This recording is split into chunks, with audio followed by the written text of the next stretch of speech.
Bulavanaka, this is Pacific Waves from RNZ Pacific. I'm Elisha Foon. Coming up. The most important thing, of course, is being the peaceful future of the blue continent. New Zealand's Deputy Prime Minister Winston Peters meets with Pacific leaders in Fiji. Also, a New Zealand government review of the Maori and Pacific admission scheme is being called a waste of time by a Pacific Health leader. Not at all safe, and so the mine felt compelled to try and keep people away from that, so then you had fights between security and locals trying to access this. The Porgera gold mine in Papua New Guinea's Enga province resumes operations this Friday.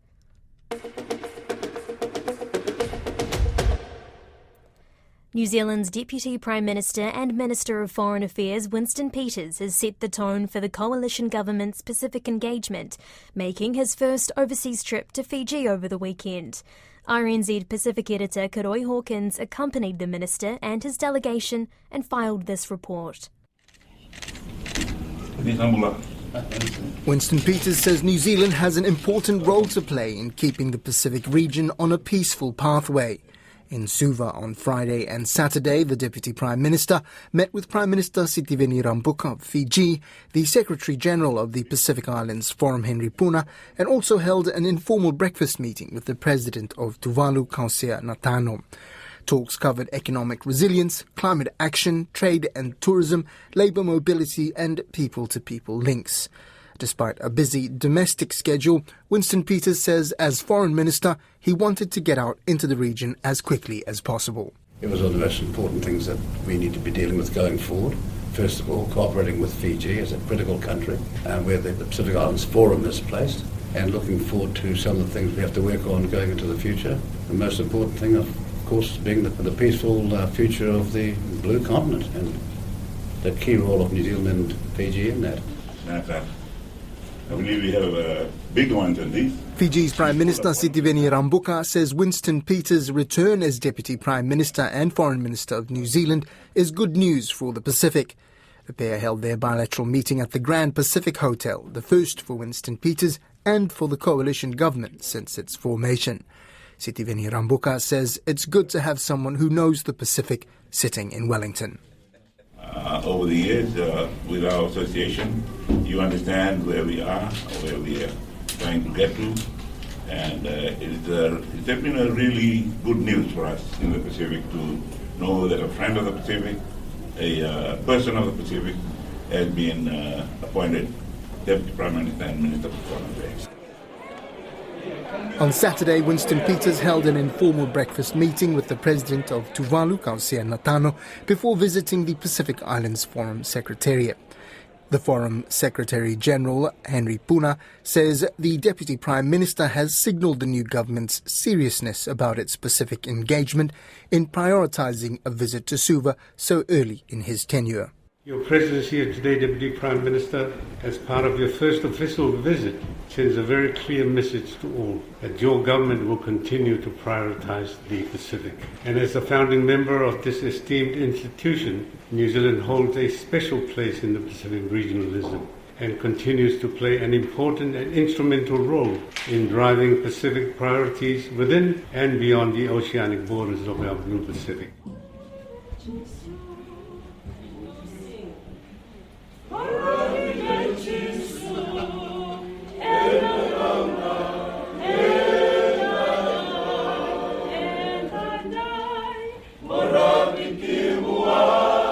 For all the pomp and ceremony, this was very much an introductory visit.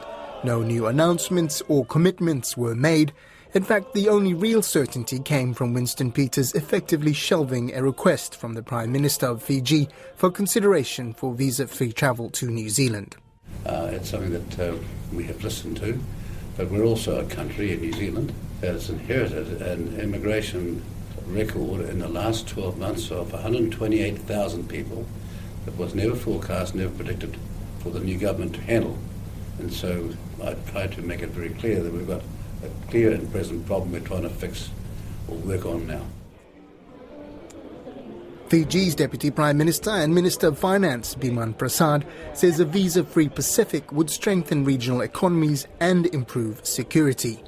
Mr. Prasad says there's growing consensus among Pacific Islands leaders that this is the way forward for the region.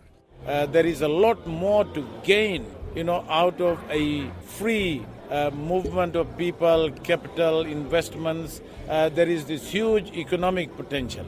And apart from that, I think a much more united, much more deeply integrated Pacific is good for the security of the Pacific. On the aid front, Winston Peters would not be drawn on whether or not there would be changes to the focus of New Zealand's official development assistance to the Pacific under his watch, although he did say he wants biannual performance checks on Pacific cooperation arrangements to make sure things are getting done. That we get understanding and cooperation, that we don't have the disparity that arose in recent times. And I think that there are a lot of things that we need to do, particularly experienced politicians, to get far more out of the Pacific Islands cooperation and ensure that we have performance checks on probably a 6-monthly basis, that what we've set out to do is actually happening and not just drifting and nothing changes. Commenting on Winston Peters prioritising Pacific engagement, a Pacific historian and AUT lecturer, Marco de Jong, says while Winston Peters may be well versed in ways of Pacific politics, the coalition government's lack of Pacifica MPs and some of its policies on climate change and Pacifica communities in Aotearoa puts them on the back foot. There's already been concern shared by a number of Pacific leaders, Palau, Samoa, Tuvalu, around their commitment to, a fossil fuel-free Pacific and some of their security priorities. So New Zealand's long traded on an independent, nuclear-free and Pacific-led foreign policy. So Pacific nations will be watching very closely to see if those ideals are carried on by this current government. Winston Peters is back in Wellington this week, the final week of Parliament for the year, with the main event, the new government's mini-budget, on Wednesday.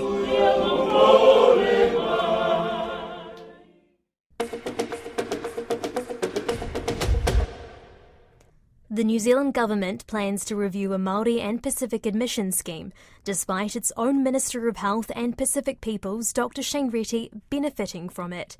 The scheme, also known as MAPAS, was established in 1972 to train more Maori and Pacifica doctors, who are historically underrepresented in the workforce. Now, as part of the ACT Party's vow to end race-based policies, MAPAS and its Otago equivalent are set to undergo review, which is a concern to medical professionals. Just last week, a group of Pacific students graduated with medical degrees and are set to enter the workforce as doctors through the help of this program. I spoke with Sir Colin Tukuitonga, who believes if it's not broken, why fix it?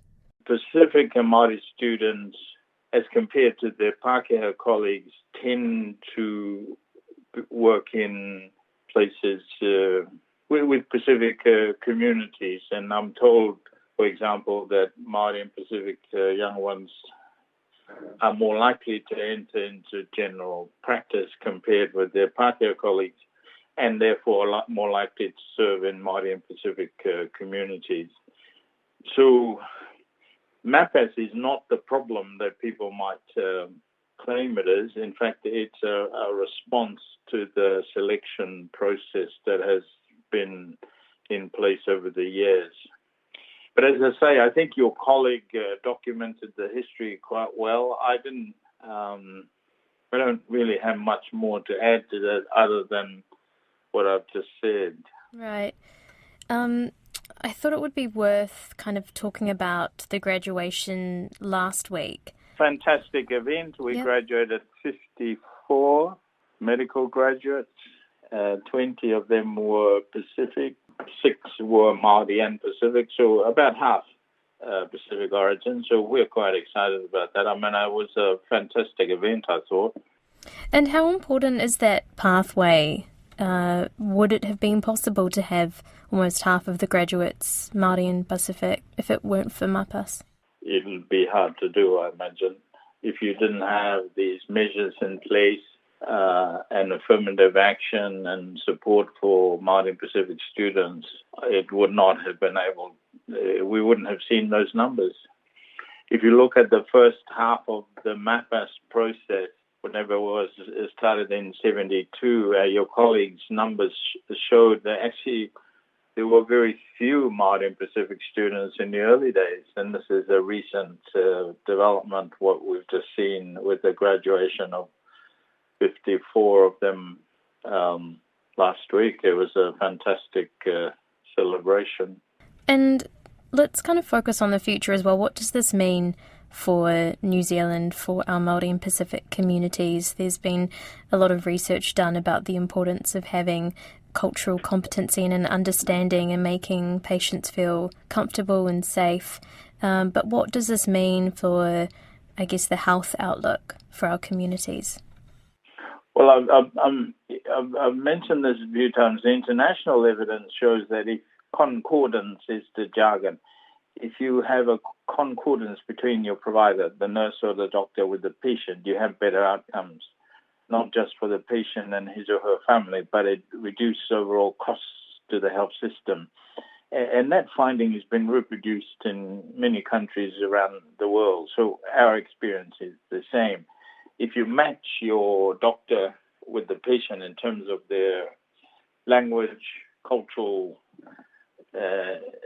competency, etc., you have better outcomes, not just for the patient, but for the whole country. And that's why the idea that both ourselves and Dunedin and Otago try to get to is important. In other words, we want our medical workforce to reflect the society that we are or we have, because we have better outcomes and it reduces the overall cost of healthcare to the country. You have better outcomes for patients. In terms of MAPAS, our graduates are more likely to go. General practice is primary care, community care.